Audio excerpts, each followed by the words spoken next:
guys, pinitas ko na yung 4 na buo na titira nitong kalamansi. Magbababad kasi ako ng choice cuts na manok. Ayan guys, yung 4 na peraso ng kalamansi, binabad ko siya sa choice cuts, mixed choice cut ng tapos ito, almost an hour lang. Pinambabad ko is patis, yung pampalasa, tapos bawang, tsaka kalamansi. Yun lang. Kung iwas kayo dun sa ayaw nyo na minamarinate with toyo and with sugar and ilalagay nyo pa ng it's either Coca-Cola or Sprite or 7-Up. Ako ginagawa ko na lang para iba naman yung panlasa is ito pag pinrito nyo sobrang sarap. Super yummy talaga. Ayan po siya.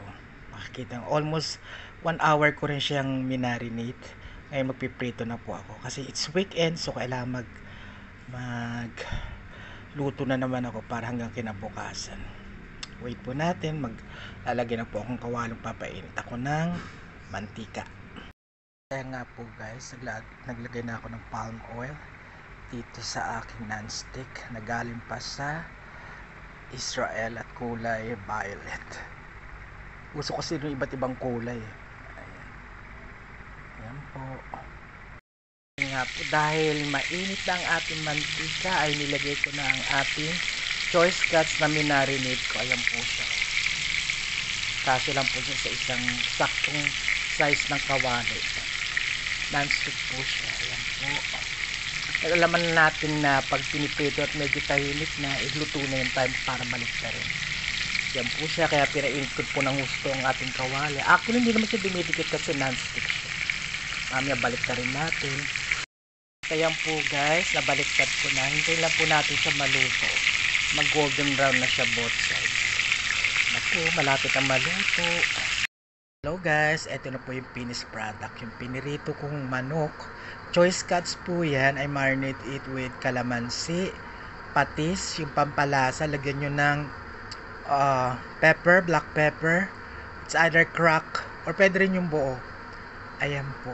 Tapos patis, kalamansi, bawang. Tapos ayun na po yung kinalabasan. Sobrang sarap po. Promise, pag tinry yung ganyan i-marinate, super yummy. At syempre, gumawa na rin ako ng sausawan.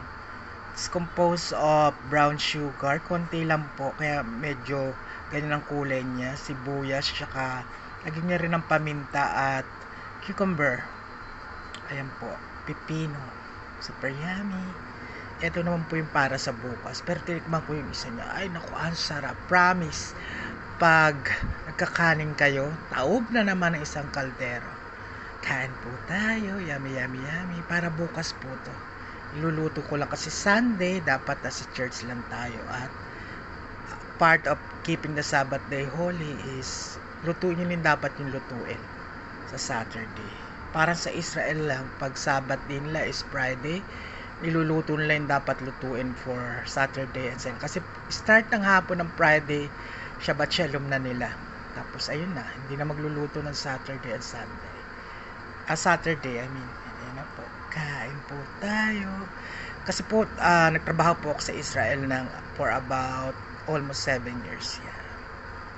Kasanayan ko na po. Kain po tayo. Yummy, yummy, yummy. Hello guys, thanks for watching and don't forget to click like and subscribe my YouTube channel. Maraming salamat po till my next vlog. And don't forget, if you subscribe, to click also the notification bell in order for you to be updated in my next video that I'm going to upload. Thank you so much for watching. I love you all. Mwah.